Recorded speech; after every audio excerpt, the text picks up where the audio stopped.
Bonsoir à tous. L'objectif de ce tutoriel est d'utiliser donc un tableur grapheur, donc Lattice Pro en l'occurrence, pour déterminer un volume équivalent à partir d'un suivi par titrage conductimétrique.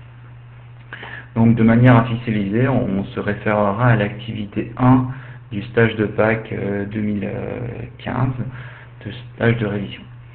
Donc dans ce stage de révision, dans cette activité, on vous fournissait les valeurs de volume ici et de conductivité sigma relevées pour chaque volume VB ajouté. Donc dans un premier temps, voilà, j'ai déjà pré-rempli le tableau histoire d'aller un peu plus vite. Maintenant, regardez, je vais vous montrer une petite astuce pour remplir une variable de manière assez rapide dès lors que on voit que l'incrément ici est toujours de 1.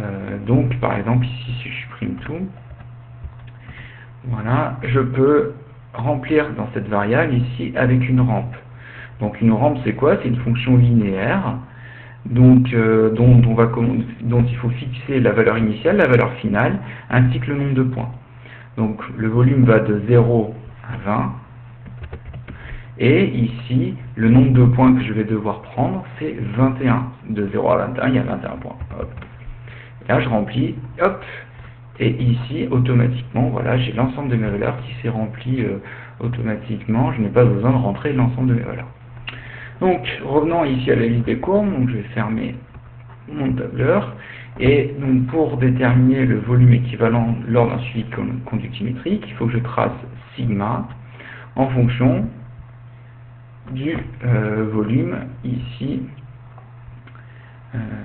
hop,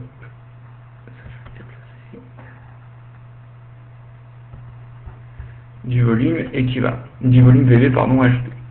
Donc la méthode lors d'un suivi conductimétrique est de faire l'interpolation ici linéaire, ici plutôt affine, de ces deux segments de droite. Donc pour cela, dans un premier temps, ce que je vais faire, c'est que je vais me donner un petit peu de marge au niveau de l'abscisse. Donc je vais aller non pas de 0 à 20, mais de 0,5 à 20,5.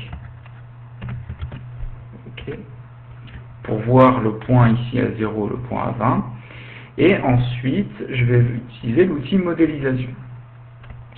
La courbe que je vais devoir modéliser, c'est sigma en fonction de V. Maintenant, il ne va pas falloir que je modélise cette courbe sur tous les points.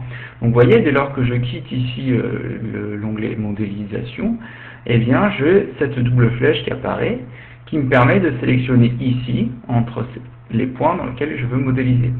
Donc vous voyez, entre ces deux points ici, tous ces points se colorent, ceci se grise, et donc en fait, ce modèle-là que je vais faire va me permettre de modéliser uniquement ce premier segment de droite. Donc je choisis un modèle, affine, et je calcule. Voilà. Donc n'oubliez pas, si jamais vous voulez retrouver les coefficients directeurs ou les ordonnées à l'origine de cette modélisation, il faut double-cliquer ici sur cette flèche, et ici vous avez les coefficients A et B qui apparaissent. Alors attention, ici vous voyez A c'est le coefficient directeur, B l'ordonnée à l'origine. Donc nous avons modélisé ici cette première partie. Et il faut à nouveau maintenant modéliser cette seconde partie. Donc je utilise à nouveau mon outil modélisation. Cette courbe c'est la même, et là attention, il va falloir que je clique sur nouveau modèle pour créer un nouveau modèle de manière à ce qu'il ne me remplace pas le modèle précédent par celui que je vais faire maintenant. Donc j'appuie sur nouveau modèle. À la prochaine modélisation, une autre courbe modèle sera créée. Voici la petite information qui apparaît. Il suffit donc maintenant que je modifie l'intervalle sur lequel je souhaite modéliser ma courbe, donc entre ces points-là. Et là, calculer le modèle. Je peux fermer, donc là encore une fois, je peux voir ici les coefficients directeurs. Hop, je peux fermer. Et ici, vous voyez, donc j'ai mes deux segments de droite qui se croisent en un point. Donc là, maintenant, il suffit d'utiliser l'outil réticule pour déterminer le point d'intersection.